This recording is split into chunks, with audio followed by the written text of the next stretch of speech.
মধ্যরাতে চট্টগ্রামের বাকুলিয়ায় পুড়ল প্লাস্টিক এবং ঝুটের ৩ কারখানা। পানির সংকট এবং দাহ্য পদার্থ থাকায় আগুন নেভাতে দেরি।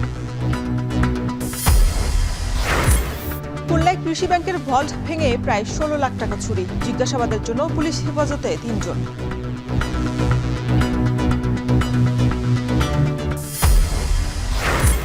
ফরিদপুরে এখনো বাড়ছে নদ নদীর পানি। অন্যান্য কিছু এলাকায় কমলেও ৫ জেলায় পানিবন্দী লাখো মানুষ।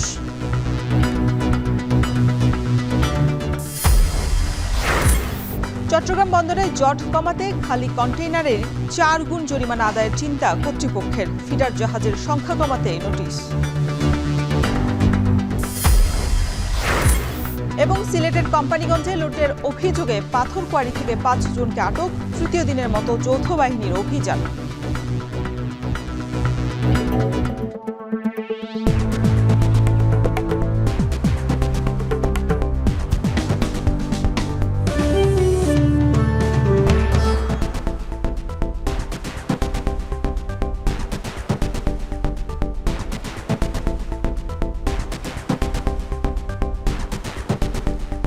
স্বাগত এখন জনপথে, সঙ্গে আছি শরীফ রওশন।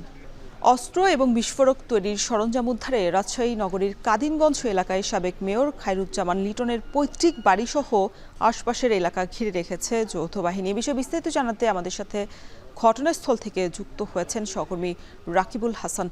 রাকিব, অভিযানে কিছু পাওয়া গেছে কিনা, আর অভিযানের সার্বিক পরিস্থিতি কি, বিস্তারিত জানাবেন।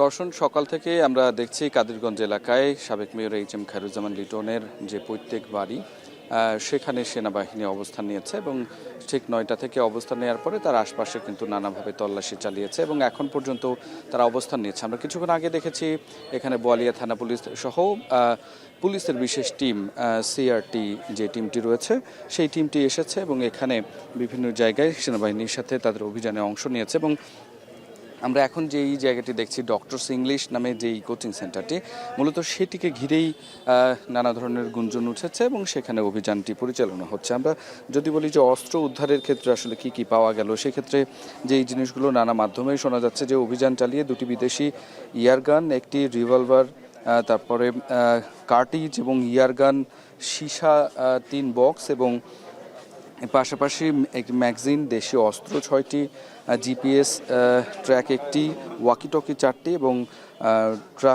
আরও বেশ কয়েকটি গান এখানে পাওয়া গেছে এবং 10টি সিম কার্ড এবং বাইনোকুলার 1টি এবং বিস্ফোরক তৈরির সরঞ্জাম, পাসপোর্ট, এনআইডি, মনিটর পাওয়া গেছে 6টি, কম্পিউটার এবং 3টি স্ক্যানার এরকম এবং 35 বোতল মদ উদ্ধার করা হয়েছে বা মদের বোতল উদ্ধার করা হয়েছে। এগুলো আমরা বিভিন্ন গ্রুপের মধ্য দিয়ে কিন্তু সামাজিক যোগাযোগের মাধ্যমে গ্রুপের মধ্যে দিয়ে শুনেছে এবং এখানে যেটি দেখছি সেনাবাহিনী এর পাশে অবস্থান, ঠিক পশ্চিম পাশে একটি ছাত্রাবাস, সেখানেও বেশ তৎপরতা চালিয়েছে এবং সেখানে তাদেরকে বেশ ব্যতিব্যস্ত দেখা গেল এবং সেখানে কিন্তু ক্যামেরা একটু বন্ধ করতে বলা হয়েছিল ওই একেবারে কাছাকাছি যারা ছিল তাদের। তবে এখন পর্যন্ত আমরা যেটি দেখছি যে সেনাবাহিনী তারা আমাদেরকে অনানুষ্ঠানিকভাবে জানিয়েছে যে এই বিষয়টি নিয়ে তারা ব্রিফ করবেন এবং এই বিষয়টি যখন এই সমস্ত জিনিসপত্র পুলিশের হাতে তুলে দেওয়া হবে, আমরা দেখছি বোয়ালিয়া থানার ওসি বের হয়ে আসলেন সেখান থেকে, তো যখন তাদেরকে আনুষ্ঠানিকভাবে তুলে দেওয়া হবে পুলিশের হাতে তখন বিষয়গুলো স্পষ্ট হবে যে আসলে যেই জিনিসগুলো শোনা যাচ্ছে সেগুলো কতটুকু আসলে উদ্ধার করা হয়েছে এবং কতটুকু এই অভিযানটির মূল উদ্দেশ্যটা কি বা এখানে আসলে রওশন কি কি পাওয়া গেল। তো এই অবস্থাতে আমরা যেটি আসলে দেখছি এখনো পর্যন্ত সেনাবাহিনী এবং পুলিশের যে বিশেষ টিম তারা এই কোচিং সেন্টারটির ভেতরে গেছে এবং সেখানে তাদের অভিযান চালাচ্ছে। তো রওশন, এই ছিল রাজশাহীর কাদিরগঞ্জ থেকে আমার কাছে সর্বশেষ খবর। রাজশাহীর কাদিরগঞ্জে সাবেক মেয়রের পৈতৃক বাসায় যৌথ বাহিনীর অভিযানের সবশেষ খবর জানাতে আমাদের সাথে যুক্ত ছিলেন সহকর্মী রাকিবুল হাসান। খুলনায় বাংলাদেশ কৃষি ব্যাংকের ভল্ট ভেঙে প্রায় 16 লাখ টাকা লুটের ঘটনা ঘটেছে। শুক্রবার রাতে রূপসা ঘাট শাখার প্রধান দরজা এবং ভল্ট ভেঙে এই লুট করা হয়। বিষয়টি নিশ্চিত করে শাখাটির ম্যানেজার জানান, রাত 10টার দিকে তিনি জানতে পারেন দুর্বৃত্তরা ব্যাংকের তালা এবং ভল্ট ভেঙে টাকা নিয়ে পালিয়ে গেছে। ব্যাংকটির ভল্টে 16 লাখ টাকার বেশি ছিল, যার মধ্যে দুর্বৃত্তরা মাত্র 1400 টাকা রেখে গেছে। এই ঘটনায় জিজ্ঞাসাবাদের জন্য 3 জনকে আটক করেছে পুলিশ। পাশাপাশি ব্যাংক এবং আশেপাশের সিসি ক্যামেরার ফুটেজ সংগ্রহ করে অপরাধী শনাক্তে কাজ করছেন তারা। এ বিষয়ে পুলিশের পক্ষ থেকে জানানো হয়, ব্যাংকের সার্বক্ষণিক নিরাপত্তা কর্মী থাকার কথা থাকলেও চুরির সময় তারা অনুপস্থিত ছিলেন।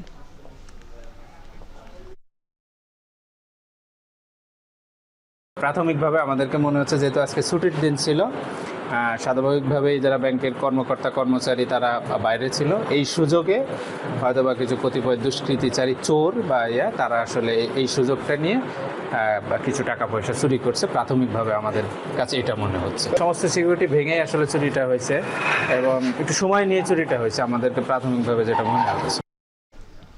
এ বিষয়ে আরো বিস্তারিত জানাতে ঘটনাস্থল থেকে যুক্ত হচ্ছেন সহকর্মী তরিকুল ইসলাম। তরিকুল, ভল্ট ভেঙে টাকা লুটের সময় নিরাপত্তা কর্মীরা কোথায় ছিল, এই বিষয়ে পুলিশ কিছু জানতে পেরেছে কিনা? রোশন, আমরা এখানে এসে যেটি জানতে পেরেছি যে সময়টি লুটের ঘটনা ঘটেছে ভল্ট ভেঙে, সেই সময়ে এখানে নিরাপত্তার কোনো প্রহরী বা নিরাপত্তা কর্মী কেউ ছিল না এখানে। তো এখানে গতকালই রাতে সন্দেহভাজন বা জিজ্ঞাসাবাদের জন্য 3 জনকে নিয়ে যাওয়া হয়েছে এবং এই 3 জনই এখানকার নিরাপত্তার কাজে নিয়োজিত, যে কারণে এখানে তাদেরকে জিজ্ঞাসাবাদ করা হয়েছে প্রাথমিক যদি কোনো তথ্য পাওয়া যায় সে কারণে। আমরা দ্বিতীয় তলায় উঠছি, কৃষি ব্যাংক রূপসা ঘাট শাখা। এখানে শুক্রবার ধারণা করা হচ্ছে যে শুক্রবার সকাল ভোর 5:30 থেকে 7:30 এই 2 ঘন্টার মধ্যে এখানে এই ঘটনাটি ঘটেছে। দুর্ধর্ষ এই 16 লাখ টাকা যে লুটের ঘটনা সেটি ঘটেছে। সেই ঘটনায় এখানে পুলিশের উপস্থিতি ছিল গতকাল থেকেই। এটি যখন জানাজানি হয়ে যায় তখন পুলিশ আগে এখানে উপস্থিত হয় এবং এখানে এসে 6টি তালা ভেঙে যারা দুর্বৃত্ত এখানে লুট করেছে তারা 6টি তালা ভেঙে এবং ভল্টের তালা ভেঙে তারা ভিতরে প্রবেশ করে এবং এখানে সিসি ক্যামেরায় যে ছবিগুলো যেটি পাওয়া গেছে সেটি কিন্তু পুলিশ তারা তাদের নিয়ন্ত্রণে নিয়েছে বলে আমরা জানতে পেরেছি। এবং এখানে গতকাল রাতে তারা এখানে এসে প্রাথমিকভাবে যে তথ্যগুলো এখানে পাওয়া যায় সেই তথ্যগুলো নিয়ে গেছে। এখানে ব্যাংকের আসলে যারা দোতলার গেট সেটি বন্ধ করে দেওয়া হয়েছে, পুলিশ ভিতরে আবারও প্রবেশ করেছেন এবং সেখানে তারা বিভিন্ন যেখানে যারা ব্যবস্থাপক যিনি রয়েছেন কামরুল ইসলাম তিনি সহ যারা রয়েছেন তাদের সাথে কথা বলছেন এবং এই কথা বলে তারা এখান থেকে আরও কিছু তথ্য সংগ্রহ করছেন বলে আমরা জানতে পেরেছি। আমরা এখানে যে ঘটনাটি ঘটেছে 16 লাখ টাকার, সেটি কারা কিভাবে নিয়ে গেছে সেটি পরবর্তীতে তারা জানতে পারবে বলে জানাবে বলে আমাদেরকে জানিয়েছেন। এবং এখানে মাত্র 1420 টাকা অবশিষ্ট রয়েছে ভল্টে, এটি আমরা জানতে পেরেছি। এছাড়া এখানে 3 জন নিরাপত্তা প্রহরী এখানকার কাজে রয়েছেন। তারা কিন্তু গত বৃহস্পতিবার যখন এখান থেকে অফিস বন্ধ করে যাওয়া হয় এবং ব্যাংকের কার্যক্রম সমস্ত কিছু এটি বন্ধ করে এখানকার যারা কর্মকর্তা কর্মচারী রয়েছেন ব্যবস্থাপক সহ তারা কিন্তু এখান থেকে চলে যান এবং তারা বলছেন তারা সব কিছু সঠিকভাবেই এখানে তারা সব কিছু রেখে গিয়েছিলেন।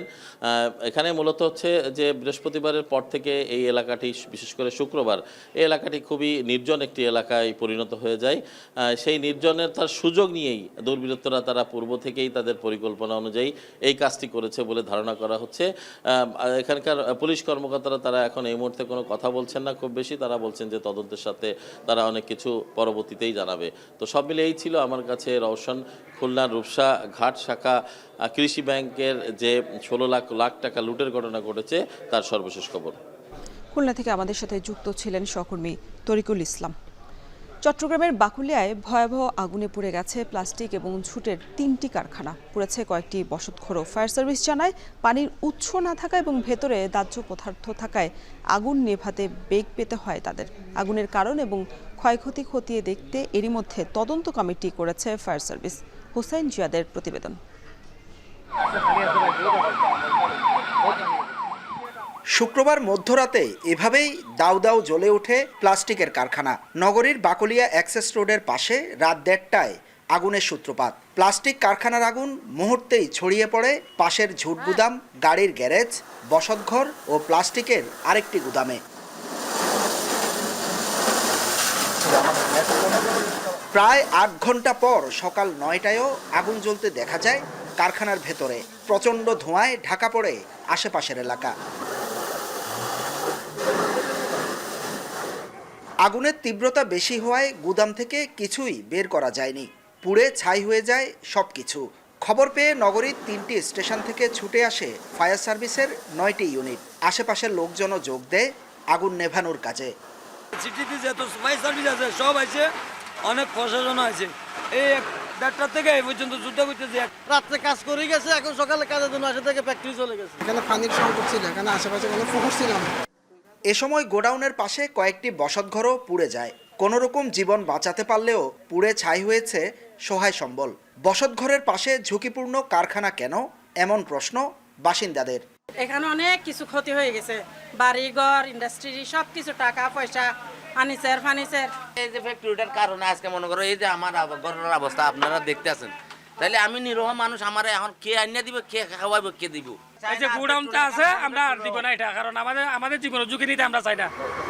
ফায়ার সার্ভিস জানায় আগুনের ভয়াবহতায় একের পর এক কামাল বাজার, চন্দনপুরা, কালুরঘাট, আগ্রাবাদ থেকে ইউনিটগুলো কাজে যোগ দেয়। তবে এত পানির উৎস না থাকা ও ভেতরে দাহ্য পদার্থ থাকায় আগুন নেভাতে বেগ পেতে হয়। একটা জুট গাড়াউন নাতি সদাগরে, একটা গাড়ির ওয়ার্কশপ জীবন কান্তি দাসের, কিছু প্লাস্টিক বানাইতে আনে বলতেছে তারা, তাদের বাসায় এটা মহিউদ্দিনের, আর কিছু বাঙ্গারের গোডাউন। কোডিং পেজে আমরা জানতে পারবো যে কারণ কি, কোথা থেকে উৎস লেগেছে, কি ধরনের ক্ষতি হয়েছে। আগুনে বড় ধরনের ক্ষয়ক্ষতি হলেও হতাহতের কোনো ঘটনা ঘটেনি। আগুনের কারণ ও ক্ষয়ক্ষতি খতিয়ে দেখতে তদন্ত কমিটি করেছে ফায়ার সার্ভিস। হোসাইন জিয়াদ, এখন চট্টগ্রাম।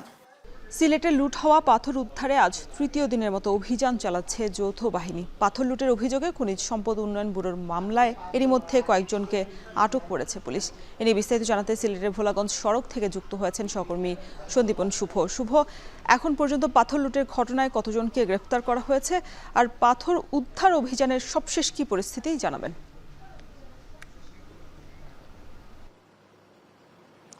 দেখুন, গত বৃহস্পতিবার ভোর রাতে যে পূর্ব ইসলামপুর ইউনিয়ন পরিষদ, কোম্পানিগঞ্জের যে একটি ইউনিয়ন পরিষদ, পূর্ব ইসলামপুর ইউনিয়ন পরিষদের যে চেয়ারম্যান, সেই চেয়ারম্যান আলমগীর আলমকে কিন্তু আটক করা হয়েছিল এবং খনিজ ব্যুরো যে মামলা দায়ের করেছেন সেটি গতকাল সন্ধ্যার দিকে, সেই মামলায় কিন্তু গত রাতভর কিন্তু পুরো রাতেই অভিযান পরিচালিত হয়েছে এবং সেই অভিযানেও কিন্তু 5 জনকে আটক করা হয়েছে। এবং এই মামলায় আপনি ইতিমধ্যে জেনেছেন যে 1500 জনকে আসামি করে, অর্থাৎ 1.5 থেকে প্রায় 2000 মানুষকে অজ্ঞাতনামা আসামি করা হয়েছে এবং এই মামলায় কিন্তু 5 জনকে ইতিমধ্যে আটক করা হয়েছে এবং বৃহস্পতিবারে একজনকে, অর্থাৎ মোট 6 জনকে পর্যন্ত আটক করা হলো। এবং এক্ষেত্রে আমি যদি আরেকটু বলতে চাই, সেই আইনি প্রক্রিয়া কিন্তু বেশ জোরেশোরে চলমান রয়েছে এবং এর আগে কিন্তু দুদক, আপনারা জানেন যে দুদক কিন্তু সেই স্পটে গিয়েছিল এবং তারাও কিন্তু ব্যবস্থা নিচ্ছেন। পাথর লুটের সাথে যারা জড়িত বা স্থানীয় প্রশাসন সহ যারাই এই কাজের সাথে সংযুক্ত আছেন তারা খতিয়ে দেখছেন এবং এটি তদন্ত করবেন, তদন্ত রিপোর্ট প্রকাশ করা হবে। এবং একই সাথে আমরা দেখেছি যে এখানে তল্লাশি চৌকি কিন্তু বিভিন্ন জায়গায়, সিলেটের শহরের প্রবেশমুখ, অর্থাৎ ভোলাগঞ্জ থেকে পাথর নিয়ে আসতে যে প্রবেশমুখ রয়েছে সেই প্রবেশমুখে কিন্তু তল্লাশি চৌকি বসেছে। এখানে সেনাবাহিনীর বিভিন্ন দল রয়েছেন, তারা কিন্তু সেই অভিযানটি পরিচালিত করছেন। এর সাথে যৌথ বাহিনীর বিভিন্ন দলও আমরা দেখেছি, বিভিন্ন দফতরের কর্মকর্তারা এখানে ছিলেন এবং বিশেষ করে সেই তল্লাশি চৌকি থেকেই কিন্তু মূলত পাথরগুলো জব্দ করা হয়েছে। আমি যদি এ পর্যন্ত একটি তথ্য আপনাকে জানিয়ে রাখতে চাই, এই যে গত বুধবার রাত থেকে যে অভিযানটি পরিচালিত হয়েছে এবং বৃহস্পতিবার, শুক্রবার সহ আজকে তৃতীয় দিনের মতো সেই অভিযানটি পরিচালিত হচ্ছে, এখানে কিন্তু প্রায় বলা চলে যে লাখখানেক ঘনফুট পাথর কিন্তু উদ্ধার করা হয়েছে এবং সেই পাথরগুলো সেই সাদা পাথরের যে ধলাই নদ, সেই ধলাই নদের মধ্যে আবার প্রতিস্থাপনের কাজও কিন্তু চলমান রয়েছে। আমরা কথা বলেছিলাম স্থানীয়দের সাথে। স্থানীয়রা বলছেন যে যারাই আসলে এই গর্হিত কাজের সাথে সংযুক্ত থাকুক না কেন তাদেরকে যেন অতি সত্বর আইনের আওতায় নিয়ে আসা হয়, এমনটাই বলছেন স্থানীয়রা। এবং এটা পর্যটকদেরও দাবি, যে পর্যটকরা বলছেন যে সাদা পাথর লুটের মতো ঘটনা যেন আর কোনো জায়গায় না ঘটে এবং পর্যটন স্থান যেন নিরাপদ রাখা হয়, এটি যেন প্রশাসন সবসময় মনিটরিংয়ে রাখেন। তো এই ছিল আসলে সিলেটের সাদা পাথরের পাথর উদ্ধার অভিযানের আমার কাছে সবশেষ তথ্য। সিলেট থেকে যুক্ত ছিলেন সহকর্মী সন্দীপন শুভ। উজান থেকে নেমে আসা ঢলে ফরিদপুরে এখনও বাড়ছে নদ নদীর পানি। নিম্নাঞ্চল প্লাবিত হওয়ায় ভোগান্তিতে পড়েছেন জেলার 4 উপজেলার হাজার মানুষ। এদিকে চাঁপাইনবাবগঞ্জেও পদ্মার পানি কিছুটা কমলেও এখনও পানিবন্দী অন্তত 15,000 মানুষ। এই নিয়ে বিস্তারিত জানাতে ফরিদপুর থেকে যুক্ত হচ্ছেন সহকর্মী মফিজুর রহমান শিপন। শিপন, কোন নদীর পানি কতটা বেড়েছে আর যারা এখনও পানিবন্দী রয়েছেন তাদের কি পরিস্থিতি, বিস্তারিত জানাবেন।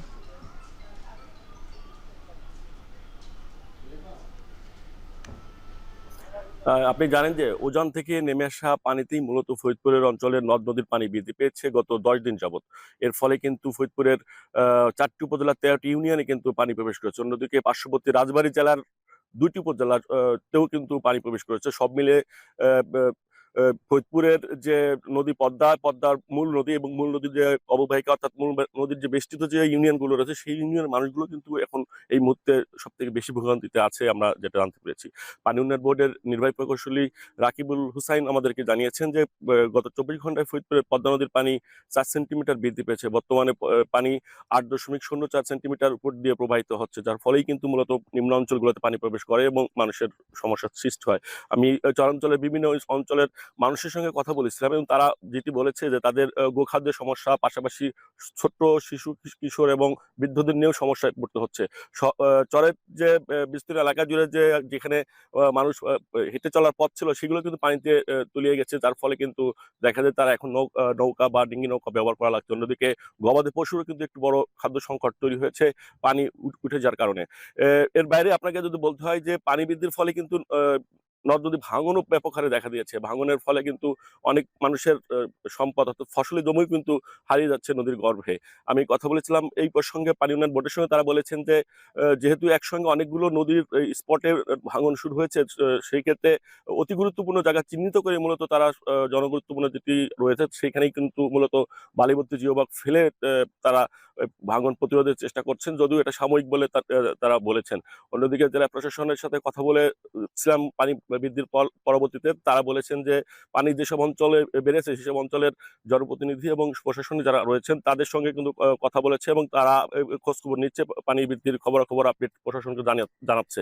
তো এ ছিল ফরিদপুরে পানি বৃদ্ধির সর্বশেষ খবরাখবর। এবার আমরা একটু চাঁপাইনবাবগঞ্জের বিস্তারিত জানতে চাই। সেখানে আছেন সোহান মাহমুদ। সোহান, জেলায় কত মানুষ পানিবন্দী রয়েছেন আর তাদের এই পরিস্থিতি থেকে উত্তরণে প্রশাসনের পক্ষ থেকে কোনো ব্যবস্থা নেওয়া হয়েছে কিনা?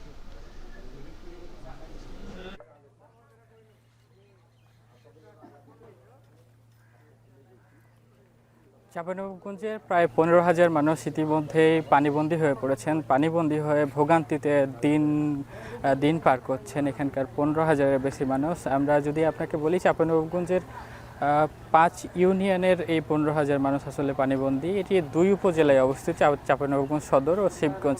শিবগঞ্জের যে পাকা ইউনিয়ন রয়েছে এখানে 7,000-এর বেশি মানুষ আসলে পানিবন্দী হয়ে পড়েছেন। তবে পানি উন্নয়ন বোর্ডের সঙ্গে আমরা কিছুক্ষণ আগেই কথা বলছিলাম, তারা মূলত আশার আলো দেখছেন। গত 24 ঘন্টায় 2 সেন্টিমিটার পানি কমে এসেছে এই পদ্মা যে প্রবাহিত হচ্ছে এটি মূলত 35 সেন্টিমিটার বিপদসীমার নিচ দিয়ে প্রবাহিত হচ্ছে। পানি উন্নয়ন বোর্ড দাবি করছেন যে আগামী 2-3 দিনের মধ্যে পানি আরও কমে আসবে, এতে স্বস্তি ফিরবে এলাকাবাসীর মধ্যে। এলাকাবাসী যারা পানিবন্দী রয়েছেন তাদের ভোগান্তির কথা আসলে বলে শেষ হবে না। আমরা এমনও দেখেছি গত 3-4 দিন ধরে চুলো জ্বলেনি, এক ঘরে একটি গরু, একজন মানুষ বসবাস করছেন, এমনও চিত্র আমরা দেখতে পেয়েছি। আমরা এখানকার বাসিন্দাদের সঙ্গে কথা বলছিলাম, তাদের আসলে শুকনো খাবার প্রয়োজন, সুপ্রিয় পানি প্রয়োজন।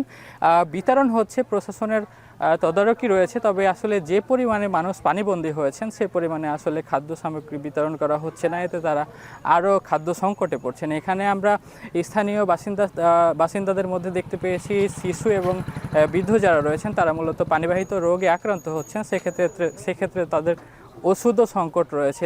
স্থানীয়দের দাবি হচ্ছে যে এই এলাকাটি যেহেতু অনেক দূরে, উপজেলা স্বাস্থ্য কমপ্লেক্স অনেক দূরে হয়ে যায়, সেক্ষেত্রে এখানে একটি মেডিকেল টিম বসালে আরও ভালো হয়। এই ছিল চাঁপাইনবাবগঞ্জের পদ্মা নদী। চাঁপাইনবাবগঞ্জ এবং ফরিদপুরের বন্যা পরিস্থিতির সবশেষ খবর জানাতে যুক্ত ছিলেন সহকর্মীরা।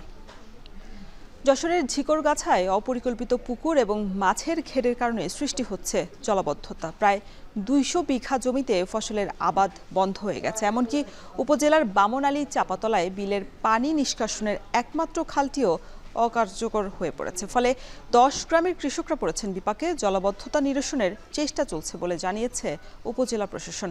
এনামুল হকের ক্যামেরায় বিস্তারিত রিপন হোসেনের প্রতিবেদন। যশোরের ঝিকরগাছার বেনাকুড়োর পশ্চিম বিলের জমিতে আবাদ করে কয়েকশো কৃষক পরিবার। গেল বছরেও এই জমিতে ধান, সবজি ও ফুলের আবাদ করা হয়, কিন্তু অপরিকল্পিতভাবে পুকুর খনন ও মাছের ঘেরের কারণে পানি প্রবাহে স্বাভাবিক পথ বাধাগ্রস্ত হয়ে তৈরি হয়েছে জলাবদ্ধতা। রবিউল ইসলাম বাবু বেনাকুড়োর পশ্চিম বিলে রয়েছে তার 16 বিঘা জমি। এ জমিতে তিনি ধান, পাট, ফুল ও বিভিন্ন সবজির আবাদ করে জীবিকা নির্বাহ করতেন।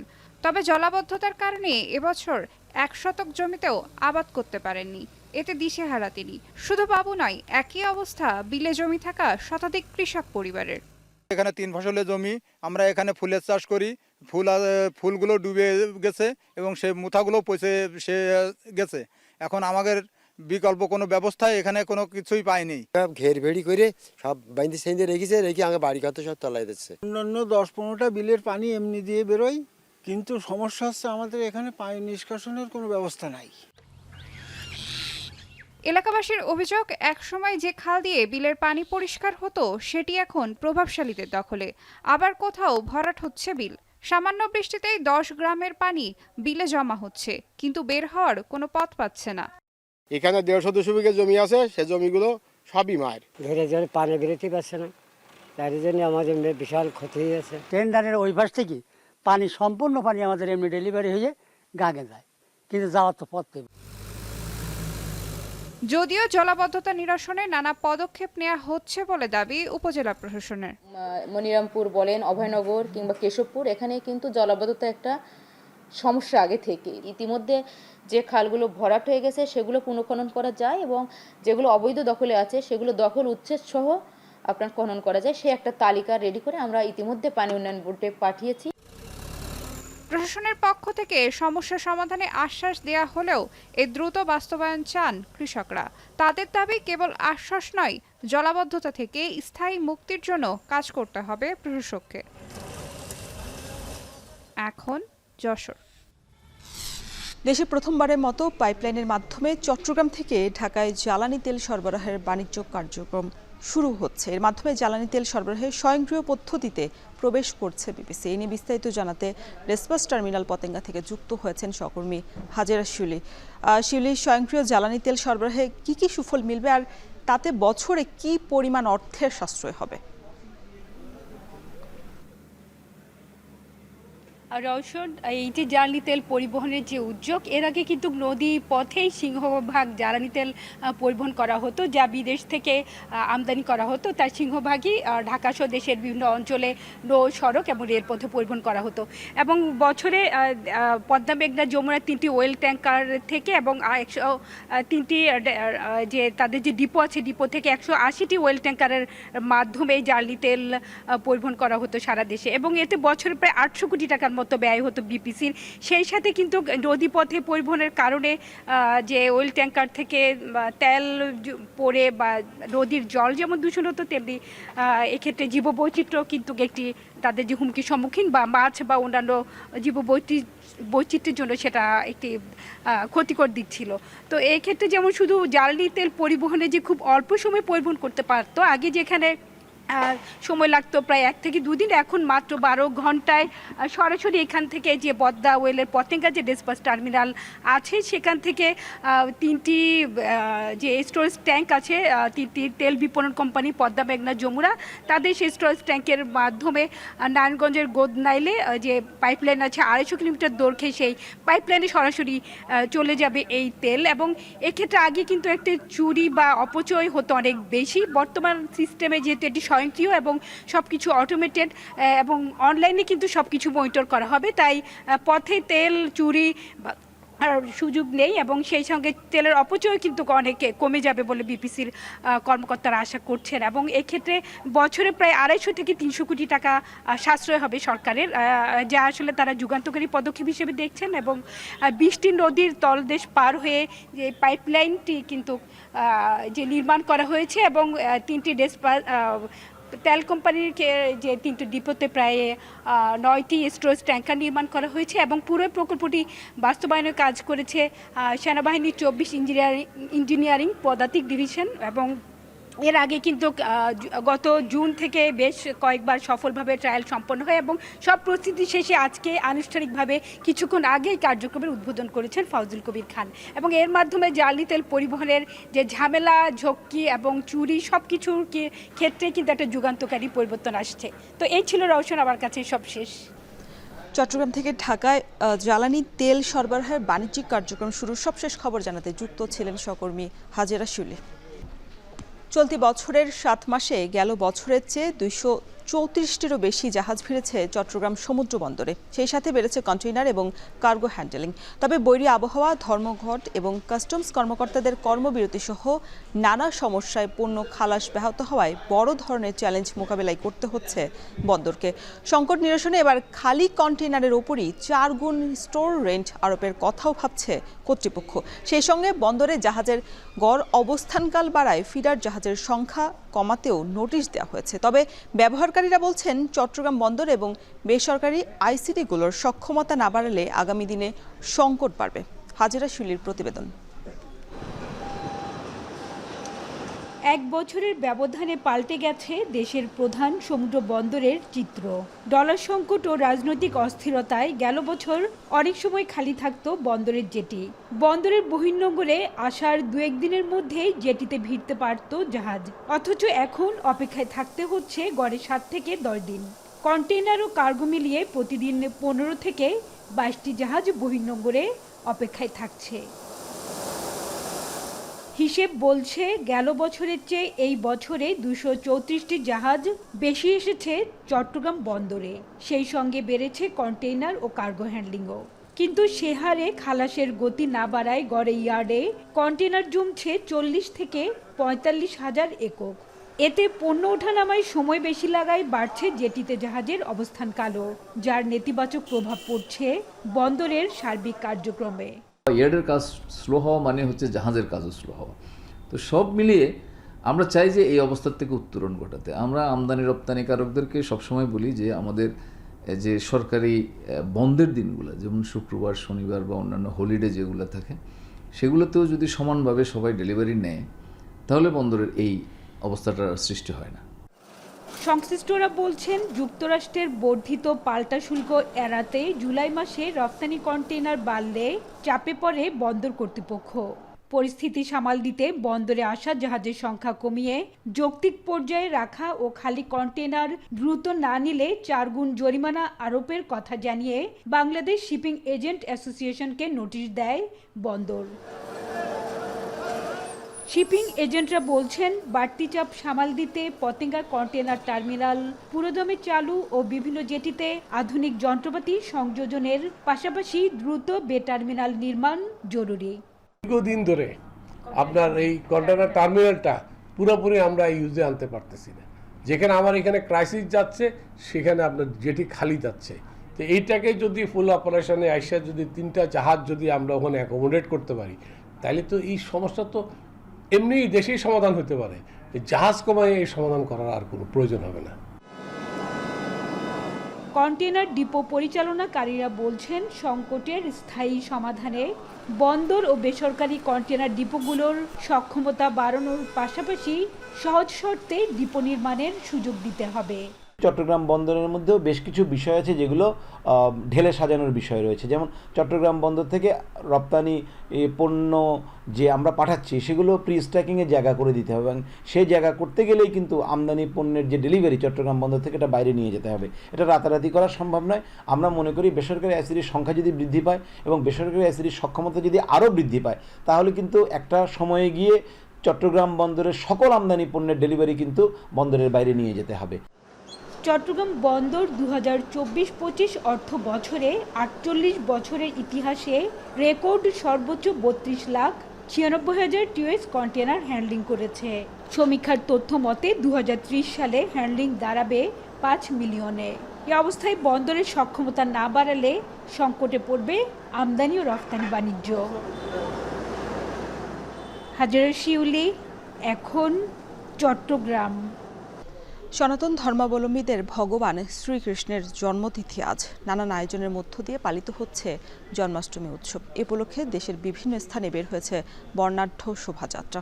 এ নিয়ে বিস্তারিত জানাতে ময়মনসিংহ থেকে যুক্ত হচ্ছেন হারুনুর রশিদ এবং চুয়াডাঙ্গা থেকে যুক্ত হয়েছেন সহকর্মী অনিক চক্রবর্তী। তবে শুরুতেই ময়মনসিংহে হারুনের কাছে জানতে চাই, হারুন, শোভাযাত্রায় সনাতন ধর্মাবলম্বীদের উপস্থিতি কেমন দেখছেন, আর দিনটি উপলক্ষে ময়মনসিংহে কী কী কর্মসূচি রয়েছে?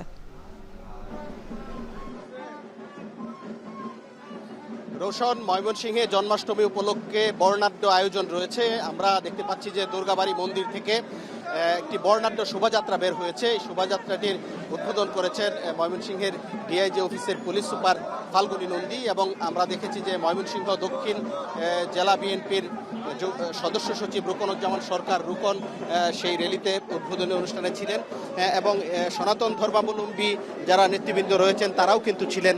এবং দুর্গাবাড়ি মন্দির থেকে এই যে শোভাযাত্রাটি সেটি শুরু হয়েছে, এবং এই মুহূর্তে আমরা দেখতে পাচ্ছি যে নগরীর প্রধান সড়ক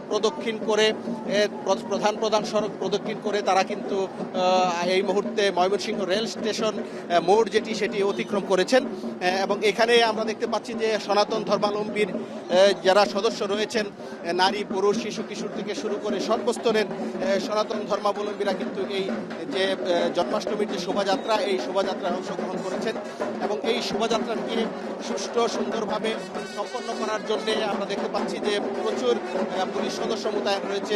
র্যালিটির অগ্রভাগে পুলিশের সদস্যরা রয়েছেন এবং র্যালিটির পেছনেও কিন্তু পুলিশ সদস্যরা রয়েছেন। এবং যারা এই র্যালিতে অংশগ্রহণ করেছেন তাদের সাথে আমরা কথা বলেছি। তারা যেটি বলেছেন যে আজকের যে জন্মাষ্টমীর শোভাযাত্রা অনুষ্ঠিত হচ্ছে, এটি হচ্ছে তাদের প্রতি বছরই বেশ ঘটা করে উৎসবমুখর পরিবেশে তারা এই উৎসবটি করে থাকেন। এবং আমরা দেখেছি যে এই জন্মাষ্টমী উপলক্ষে আজকে মন্দিরে মন্দিরে জন্মাষ্টমীর পুজো হয়েছে, এবং পুজো শেষ হওয়ার পর কিন্তু যে আনুষ্ঠানিক যে শোভাযাত্রা, আনন্দ শোভাযাত্রা জন্মাষ্টমীর, সেটি কিন্তু শুরু হয়েছে। এবং সনাতন ধর্মাবলম্বীরা যেটি বলেছেন যে সমাজে যখন অনাচার গ্রাস করেছিল, অসত্য এবং অপবিত্রতা গ্রাস করেছিল, সেই সময় দুষ্টের দমন এবং শিষ্টের পালনের জন্য শ্রীকৃষ্ণের আবির্ভাব হয়েছিল।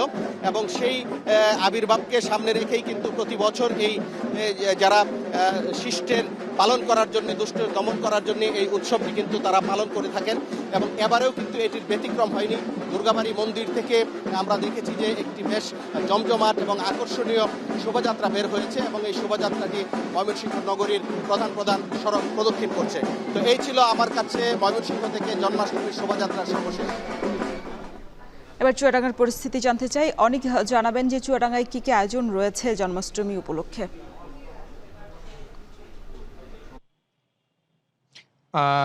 রওশন, ধর্মীয় ভাব গম্ভীর্যের মধ্য দিয়ে কিন্তু সারা দেশের মতো চুয়াডাঙ্গাতেও শ্রীকৃষ্ণের জন্মাষ্টমী পালন করছে সনাতন ধর্মাবলম্বীরা। সকাল থেকেই আসলে শহরের যে মণ্ডপগুলো রয়েছে সেই মণ্ডপগুলো থেকে বিভিন্ন শোভাযাত্রা শহরের সত্যনারায়ণ মণ্ডপে আসে। এরপরে শহরের সত্যনারায়ণ মণ্ডপ থেকে একটি বর্ণাঢ্য শোভাযাত্রা বের করে সনাতন ধর্মাবলম্বীরা। এই শোভাযাত্রায় কিন্তু নারী, পুরুষ, শিশু, বয়স্ক সবাই অংশগ্রহণ করে। শোভাযাত্রাটি শহরের প্রধান সড়ক প্রদক্ষিণ শেষে আবারও মণ্ডপে এসে শেষ হয়। এরপর পরপরই আসলে এই মণ্ডপে প্রসাদ বিতরণ করা হয়। মণ্ডপ কর্তৃপক্ষের সাথে আমার কথা হয়েছিল, তারা বলছে যে বড়বাজার যে কেন্দ্রীয় মণ্ডপ রয়েছে এবং এই সত্যনারায়ণ মণ্ডপ রয়েছে, এই দুই মণ্ডপেই কিন্তু রাত্রিবেলা শ্রীকৃষ্ণের কৃষ্ণ কিন্তু ভাদ্র মাসের কৃষ্ণ পক্ষের এই তিথিতে আসলে এই তিথিতে আসলে জন্মগ্রহণ করে। এই তিথিতে হিন্দু পুরাণ মতে শ্রীকৃষ্ণের আবির্ভাব ঘটে কিন্তু দুষ্টের দমন এবং ধর্ম প্রতিষ্ঠা এবং সত্য প্রতিষ্ঠার জন্য। তো সবকিছু মিলিয়ে কিন্তু এই প্রতি বছরই কিন্তু এই হিন্দু সম্প্রদায় সনাতন ধর্মাবলম্বী যারা আছে তারা কিন্তু এই শ্রীকৃষ্ণের এই জন্মাষ্টমী দিনটি খুব উৎসবে পালন করে থাকে। বিশেষ করে এই শোভাযাত্রা এবং মঙ্গল শোভাযাত্রা সকালে হলেও মূল আনুষ্ঠানিকতা কিন্তু রওশন রাত্রিবেলা, অর্থাৎ শ্রীকৃষ্ণের হিন্দু পুরাণ মতে কিন্তু শ্রীকৃষ্ণের জন্ম হয়েছিল রাত্রিবেলা। সুতরাং এই রাত্রিবেলাতেই বিভিন্ন মণ্ডপে শ্রীকৃষ্ণের পূজা অর্চনা করা হবে। তো রওশন, শ্রীকৃষ্ণের জন্মাষ্টমী নিয়ে আমার কাছে এই ছিল চুয়াডাঙ্গা থেকে। রওশন। বিভিন্ন আয়োজনের মধ্য দিয়ে দেশে পালিত হচ্ছে জন্মাষ্টমী, সে বিষয়ে বিস্তারিত জানাতে অনিক চক্রবর্তী এবং ময়মনসিংহ থেকে যুক্ত ছিলেন সহকর্মী হারুনুর রশিদ। গত কয়েকদিনের ভারী বর্ষণে উত্তরের জেলা পঞ্চগড়ের একটি স্লুইস গেট সেতু ডেবে যাওয়া সহ সংযোগ সড়ক ভেঙে দুই পারের 10 থেকে 15,000 মানুষের যাতায়াত বন্ধ হয়ে গেছে। এতে দুর্ভোগে প্রান্তিক এলাকার কৃষক, শ্রমিক সহ সব শ্রেণী পেশার মানুষ। স্থানীয়দের অভিযোগ, ঝুঁকিপূর্ণ সেতুটি মেরামতে নেওয়া হয়নি কোনো ধরনের পদক্ষেপ। এদিকে দ্রুত সেতুটি নির্মাণের দাবি তাদের। বিস্তারিত লুৎফর রহমানের প্রতিবেদন। পঞ্চগড়ের কুচিয়ার মোড় এলাকার মামাভাগিনা খালের ওপর স্লুইস গেট সেতু প্রবল স্রোতে দেবে গেছে সেতুটি। দুই পারের সংযোগ সড়ক ভেঙে বইছে পানির ধারা। গুরুত্বপূর্ণ এই রাস্তা দিয়ে বন্ধ দুই পারের মানুষের যাতায়াত। গেল মঙ্গলবার মধ্যরাতে সেতুটি দেবে যায় কয়েক মিটার, সাথে দুই পারের সংযোগ সড়ক ভেঙে যায় 15 থেকে 20 ফুট। মালামাল সহ পানিতে ভেসে যায় 4টি দোকান। গত কয়েকদিনের ভারী বর্ষণে খালের প্রবল স্রোতে এই হাল তৈরি হয়েছে সেতুটির। এতে দুই পারের 10 থেকে 15,000 মানুষের যাতায়াত প্রায় বন্ধ হয়েছে। জেলা শহরে যেতে ঘুরতে হচ্ছে 10 থেকে 15 কিলোমিটার পথ। অনেক দূর দূরান্ত থেকে লোক আসে, যাওয়া আসে এই রাস্তায়। এখন এই রাস্তা থেকে এখন কিভাবে আমরা যানবাহন চলাচল করবে জনগণ? আমরা যাতায়াত করতে পারতেছি না। এখানে 18-20টা গ্রামের মানুষ এইদিকে যাতায়াত করে। ব্রিজটা ভাঙছি, এই 1 মিনিটের রাস্তার জন্য আমাদের 1 ঘন্টা রাস্তা ঘুরে যেতে হবে। স্থানীয়দের অভিযোগ, গত কয়েক বছর সেতুটি ঝুঁকিপূর্ণ থাকলেও মেরামতে নেওয়া হয়নি কার্যকরী কোনো পদক্ষেপ। এতে চরম দুর্ভোগে নিম্ন আয়ের মানুষ। দ্রুত নতুন সেতু নির্মাণের দাবি তাদের। এই পাশে 2টা স্কুল আছে, এই পাশে মাদ্রাসা আছে, এদের খুব অসুবিধা, এবং ব্রিজটা যদি তাড়াতাড়ি হয় তাহলে ভালো। তা আমরা আশা করি এটা যেন তাড়াতাড়ি একটু সংস্কার হয়, আমাদের উপকার হবে। এখন তো আমরা চলাফেরা করতে পারতেছি না, কোনো মতন যদি তাড়াতাড়ি ব্রিজটা যে কোনো ব্যবস্থা হইতো তাহলে আমাদের জন্য একটু জনগণের সুবিধা হয়। মানুষের চলাচলের প্রয়োজনীয় ব্যবস্থা সহ নতুন সেতু নির্মাণের আশ্বাস এলজিডির। করতোয়া নদী থাকার কারণে সেখানে বালি পাথর উত্তোলনের ফলে নদীর লেভেলটা নিচে নেমে গেছে দ্রুত, যার কারণে এই রেগুলেটরটি দেবে গেছে। আমরা জনগণের কথা বিবেচনা করে উদ্বোধন কর্তৃপক্ষের সাথে আলোচনাক্রমে দ্রুত জনগণের পারাপারের এবং সেই সাথে ওখানে নতুন স্ট্রাকচার নির্মাণের ব্যবস্থা নেব। মামাভাগিনা খালের পানির গতি যতই বাড়ছে সেতুটির দুই পারের ভাঙন। যাতায়াত স্বাভাবিক না হলে হুমকিতে পড়বে প্রান্তিক এলাকার অর্থনীতি। লুৎফর রহমান, এখন পঞ্চগড়। দেশের প্রায় 4 কোটি মানুষ বহুমাত্রিক দারিদ্র্যের শিকার, যা মোট জনসংখ্যার 24.05%।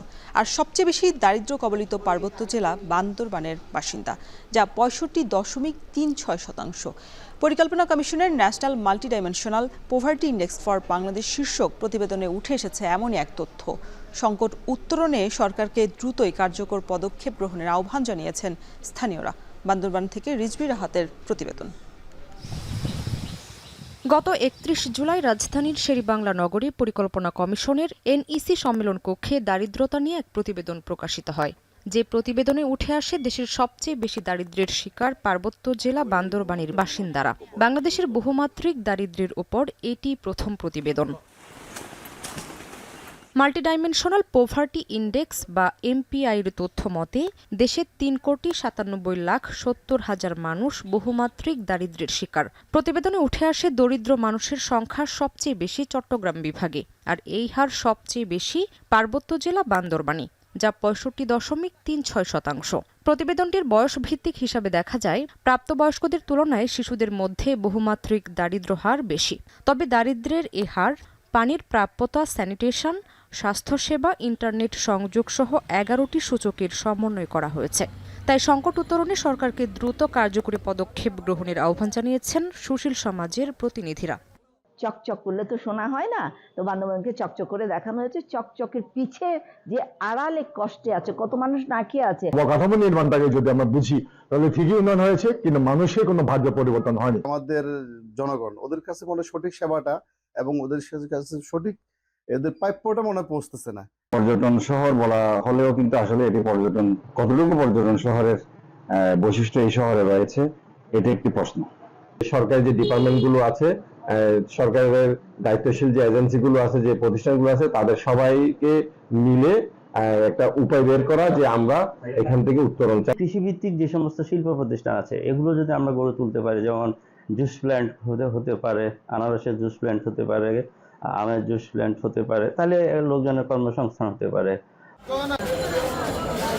জেলা প্রশাসক জানান, স্বাস্থ্য খাতের উন্নয়ন সহ বান্দরবানের সর্বস্তরের মানুষের জীবনমান উন্নয়নে নেওয়া হচ্ছে বিভিন্ন পদক্ষেপ। কৃষকরা যে তাদের উৎপাদিত পণ্য তারা ঠিকঠাক মতো এখন তারা এটা বাজারজাত করতে পারছে, পর্যটকদের সমাগম হয়েছে, এতে করে অচিরেই আমরা অদূর ভবিষ্যতে আমরা এর একটা ভালো ফলাফল আমরা দেখতে পাবো। স্থানীয়দের দাবি, বান্দরবানের পর্যটন শিল্পের প্রসার, কৃষি ব্যবস্থায় আধুনিকীকরণ, শিশু স্বাস্থ্য সুরক্ষায় সরকারকে দ্রুত ভূমিকা রাখতে হবে। তাহলে দারিদ্র্যসীমা থেকে মুক্ত হবে পার্বত্য এই জেলার 11টি নৃগোষ্ঠী সহ মোট 12 সম্প্রদায়ের জনগণ। এখন বান্দরবান। নাটোরে জেলার 15টি সরকারি দপ্তরের সহযোগিতায় শুরু হয়েছে ঐতিহ্যবাহী নারদ নদ পরিচ্ছন্নতা অভিযান। এ নিয়ে বিস্তারিত জানাতে শহরের কান্দি ভিটুয়া এলাকা থেকে যুক্ত হয়েছেন সহকর্মী মাহবুব হোসেন। মাহবুব, পরিচ্ছন্নতা অভিযান কতদিন চলবে আর এ নিয়ে স্থানীয়রা কি বলছেন?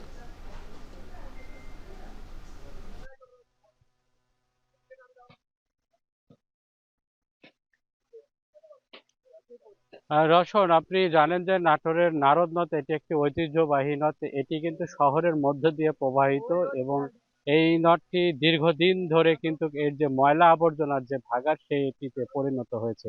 অর্থাৎ ঐতিহ্যবাহী যে নারদ নদ ছিল সেটি কিন্তু একসময় এখানে বড় বড় নৌকা চলতো, স্টিমার চলতো, কিন্তু সেটি এখন কালের বিবর্তনে কিন্তু সবই এখন অতীত হয়ে গেছে। তবে এই বর্তমান জেলা প্রশাসন এবং নাটোর পৌরসভা একটি উদ্যোগ নিয়েছে, এই যে নারদ নদের যে ময়লা আবর্জনা পরিষ্কার করা, সেটি কিন্তু গত বৃহস্পতিবার এই উদ্বোধন করা হয়েছে এটি পরিষ্কার পরিচ্ছন্নতা অভিযান। সে সাথে যেন নারদকে কেউ যেন দূষণ না করতে পারে সেদিকেও কিন্তু লক্ষ্য করা হচ্ছে। তো আমরা এই মুহূর্তে রয়েছি নাটোর শহরের কান্দিভিটা এলাকায়। এখানে নাটোর পৌরসভার তত্ত্বাবধানে যে পরিষ্কার পরিচ্ছন্নতা অভিযান কিন্তু চলছে। যারা শ্রমিকরা রয়েছেন তারা এখানে পরিষ্কার পরিচ্ছন্নতা অভিযান কিন্তু শুরু করেছেন এবং এই নাটোরের যে নারদ নদ এটি মোট 43 কিলোমিটার কিন্তু এর বয়ে চলে গেছে। এর মধ্যে শহরে রয়েছে মাত্র 10 কিলো। এই 10 কিলোর মধ্যে প্রাথমিকভাবে যে 6 কিলো রয়েছে, এই 6 কিলো পরিষ্কার পরিচ্ছন্নতার অভিযানের মধ্যে নেওয়া হয়েছে এবং প্রাথমিকভাবে এটি উদ্যোগ গ্রহণ করেছে পৌরসভা সহ এবং জেলা প্রশাসন। তবে এবার কিন্তু যে পরিচ্ছন্নতা অভিযানে প্রায় সরকারি দপ্তরে প্রায় 15টি সরকারি দপ্তর এবার সহযোগিতা করছে। এটি হয়তো আগামী 1 মাস হয়তো এই পরিষ্কার পরিচ্ছন্নতা অভিযান চলবে। তবে স্থানীয়রা যেটি বলছে, শুধু এই পরিষ্কার পরিচ্ছন্নতা অভিযান দিয়ে হয়তো নারদের প্রাণ ফেরা সম্ভব নয়। এটি যে নাটোরের মানুষের যে দীর্ঘদিনের যে দাবি রয়েছে নারদ নদ খনন করে, এই খনন প্রক্রিয়াটা যদি শুরু করা হয় তাহলে কিন্তু এটি শহরের মধ্যে যে নারদ নদ প্রবাহিত হয়েছে এটি কিন্তু আবার এর প্রাণ ফেরানো সম্ভব হবে। আমরা নাটোর পানি উন্নয়ন বোর্ডের সঙ্গে কথা বলেছি, তারা যেটি জানিয়েছে যে দীর্ঘদিন ধরে এই নারদ নদের যে প্রকল্প গ্রহণ করা হয়েছিল সেটি কিন্তু পানি উন্নয়ন বোর্ড থেকে পাস করা হচ্ছে না, যার কারণে কিন্তু এর যে খনন প্রক্রিয়া সেটি কিন্তু সম্ভব হচ্ছে না।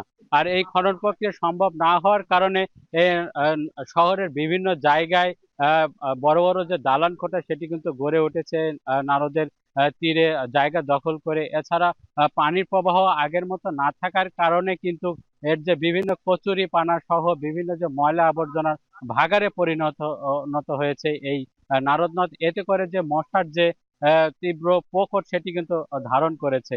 অর্থাৎ এই নদী পাড়ের মানুষেরা কিন্তু এই নারদ নদের পাশে বসবাস করা কঠিন হয়ে পড়েছে। তবে এবারের উদ্যোগকে কিন্তু নাটোরবাসী সাধুবাদ জানিয়েছে যে হয়তো নারদ নদ অন্তত পরিষ্কার পরিচ্ছন্নতা হলে তাহলে এর যে আবার যে প্রাণ সেটি কিন্তু ফিরে আনা সম্ভব হবে। রওশন, এই ছিল আমার কাছে সবশেষ খবর। নাটোর থেকে পরিচ্ছন্নতা অভিযানের সবশেষ খবর জানাতে যুক্ত ছিলেন সহকর্মী মাহবুব হোসেন। বিএনপির চেয়ারপারসন এবং সাবেক প্রধানমন্ত্রী বেগম খালেদা জিয়ার ৮১তম জন্মদিন উপলক্ষে এবং তার সুস্থতা কামনায় দোয়া মাহফিলে কথা বলছেন বিএনপির স্থায়ী কমিটির সদস্য সালাউদ্দিন আহমেদ। আমরা সরাসরি যুক্ত হচ্ছি সেখানে। রকমের বক্তব্যের মধ্য দিয়ে নির্বাচনের বিষয়ে শঙ্কা প্রকাশ করছে, তারা গণতন্ত্রের পক্ষের শক্তি নয়, তারা বাংলাদেশের মানুষের পক্ষের শক্তি নয়। তারা হয়তো কোনো না কোনো কারণে নিজের কথাগুলো ইনিয়ে বিনিয়ে বলছেন যাতে করে নির্বাচনকে বিলম্বিত করা যায় অথবা বানচাল করা যায় অথবা নির্বাচন অনুষ্ঠান না হোক সেটা চায়। কিন্তু বাংলাদেশের মানুষ ঐক্যবদ্ধ, বাংলাদেশের মানুষ গণতন্ত্রের জন্য, ভোটাধিকার প্রয়োগের জন্য তারা সংকল্পবদ্ধ। এর বিপক্ষে যারাই দিবে ইনিয়ে বিনিয়ে কোনো ধরনের বক্তব্য, যারাই বিভিন্ন রকমের কুযুক্তি উত্থাপন করে গণতন্ত্রের এই যাত্রাপথকে কণ্ঠকাকীর্ণ করতে চাইবে, তাদের বিরুদ্ধে বাংলাদেশের জনগণ রুখে দাঁড়াবে। এবং আমরা বিশ্বাস করি, আশা করি বাংলাদেশের জনগণ ভবিষ্যতে গণতান্ত্রিক উত্তরণের পথে যে কোনো রকমের বাধাকে অতিক্রম করতে সংকল্পবদ্ধ। সুতরাং সবাইকে অনুরোধ করব, সব গণতান্ত্রিক শক্তি, সব গণতান্ত্রিক রাজনৈতিক দলকে অনুরোধ করব, আপনারা যেভাবে ঐক্যবদ্ধ হয়েছিলেন ফ্যাসিবাদ বিরোধী গণতান্ত্রিক সংগ্রামে, সেই একই রকম ঐক্য নিয়ে আসুন আগামী নির্বাচনের জন্য সুষ্ঠু শান্তিপূর্ণভাবে যেভাবে আমরা নির্বাচন অনুষ্ঠান করতে পারি সেইভাবে আমরা ঐক্যবদ্ধ থাকি, আলাপ আলোচনা করি এবং তা আমরা গণতান্ত্রিক উত্তরণকে সহজতর করি। ধন্যবাদ সবাইকে। আসসালামু আলাইকুম। বেগম খালেদা জিয়ার ৮১তম জন্মদিন উপলক্ষে দোয়া মাহফিলে কথা বলছিলেন বিএনপি স্থায়ী কমিটির সদস্য সালাউদ্দিন আহমেদ। আমরা সরাসরি যুক্ত ছিলাম সেখানে। এই ছিল এখন জনপদের আয়োজনে। এখন টেলিভিশন ওয়েবসাইটে দেখতে ভিজিট করুন www.এখন.tv। এছাড়া ফেসবুকে যুক্ত থাকতে ভিজিট করুন facebook.com/tv.এখন এবং ইউটিউবে যুক্ত থাকতে ভিজিট করুন youtube.com/c/echontv।